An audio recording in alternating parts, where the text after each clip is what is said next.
Oh, have we been to Wuhan? No, we definitely haven't.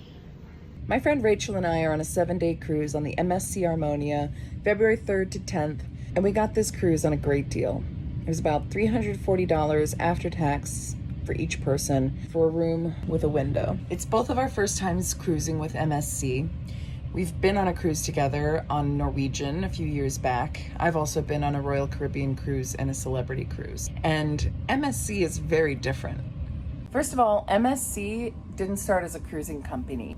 MSC stands for Mediterranean Shipping Company. They are apparently the second largest shipping container company in the world, which means they made their fortune from industry. And because they were in the shipping industry, I believe they struck out to try out cruising. They're a well-known brand in the Mediterranean. They offer cruises that hop between ports in Europe with no single embarkation or disembarkation day. So you can join the cruise in Croatia and get off in Italy, or you can join the cruise in Greece and hop off in Spain.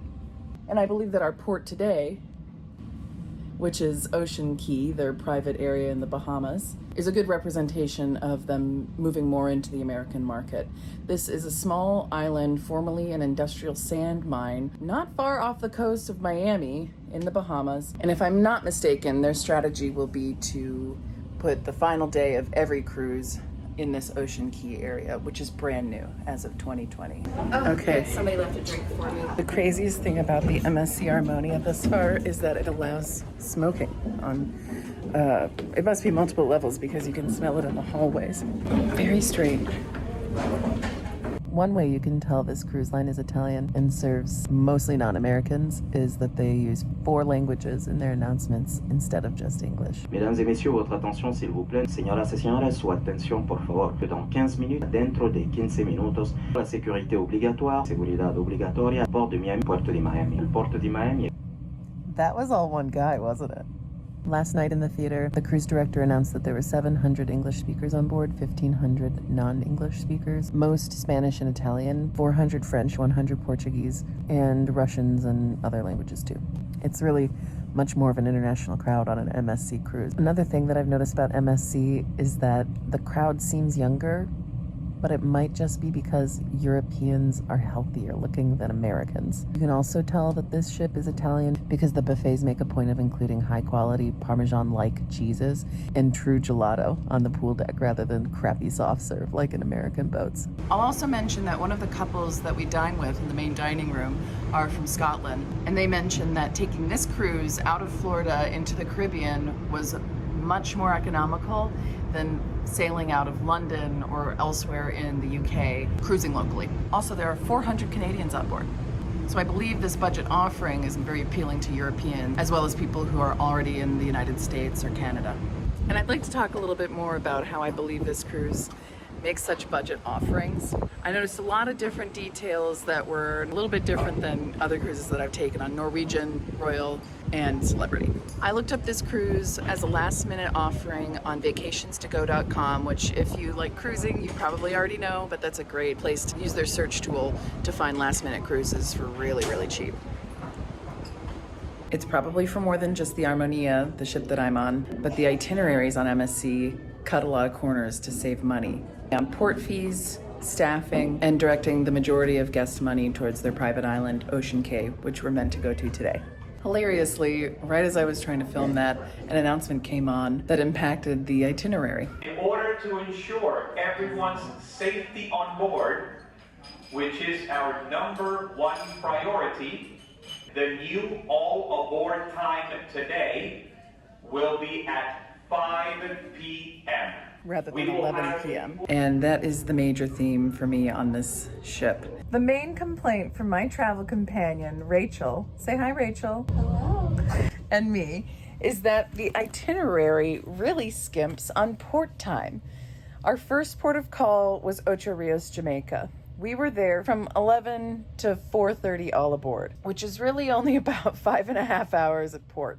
Our second port of call was Grand Cayman, and we were there from 8 a.m. to 1 p.m., another 5-hour day. Our third port of call was Costa Maya, which if you've been cruising before, you might know that Costa Maya is basically like a big money grab, Disney-fied, kind of Mexico-themed theme park port area, a small town called Mahahual outside, and a couple of different Mayan ruin excursions. It's kind of a limited port.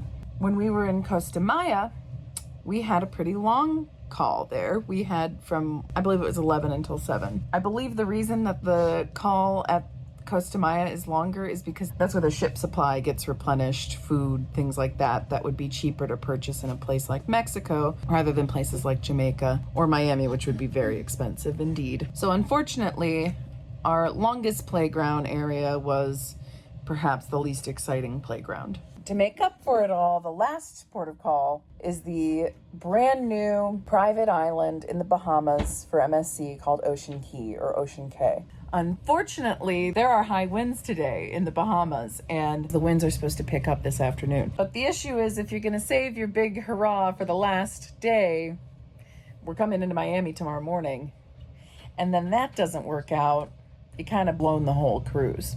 Now, cruises can save money by paying less port fees. Port fees is literally how much it costs for a ship to come up to port in a different place. For instance, Grand Cayman, how much does it cost for them to order tenders, which are the little boats that go back and forth between the ship at anchor at sea and then the port of Grand Cayman at shore. I also wonder that because MSC has less of a long-term relationship with businesses, partners, and third parties as a cruise company, that perhaps they're kind of at the bottom of the totem pole when it comes to priority port times. But that's just speculation. Another aspect of MSC that seems to be where they cut a little corners and offer seriously budget cruising is their food. I hesitate criticizing this because my friend Rachael and I like to joke, it's been adequate. I don't know that adequate is something that you look for on a cruise. The steak is just kind of like not really great quality steak. I've received some things that are like overcooked. And just generally compared to American companies, the food offerings at MSC are relatively limited. It serves a primarily European market. They've got killer pizza, they've got real ice cream, real gelato, but that doesn't really make up for the difference in quality that I've seen on a cruise ship like Royal Caribbean, where even if there's nothing that really wows, there's certainly nothing disappointing on a Royal Caribbean cruise. Rachael, how would you compare with the Norwegian cruise we took? Rachel's a very picky eater. Yeah, I'm a picky eater, and yesterday I barely ate anything. Do you remember your experience of the food on Norwegian? No, not at all, which means it was fine. Yeah. I'll remember the food on this boat, and that's not a good thing. Unfortunately, the reviews that we saw online are true. The food on MSC it's not the draw. I'll say that. Apparently the coffee's bad. I would not be recommending this company for the Caribbean to anyone ever.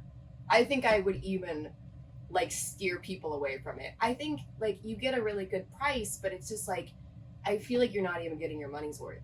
You got a good price, but the value is just so small. The staff is amazing.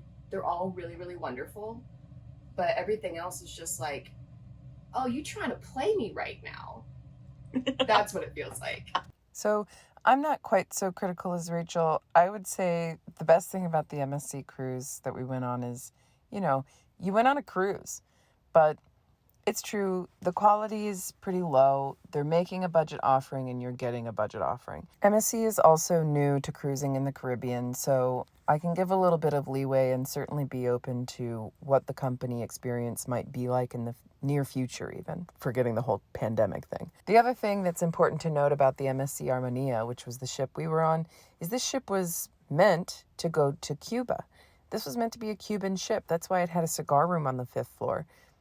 But then the Trump presidency started and that business opportunity closed. So that is an important bit of context for the ship and the cruise that we went on. So make your own choices. And if food isn't important to you, then maybe MSC is a great option. And if you would prefer a European feel, then maybe MSC is a great option. Whatever happens, enjoy your cruise. Thanks for watching.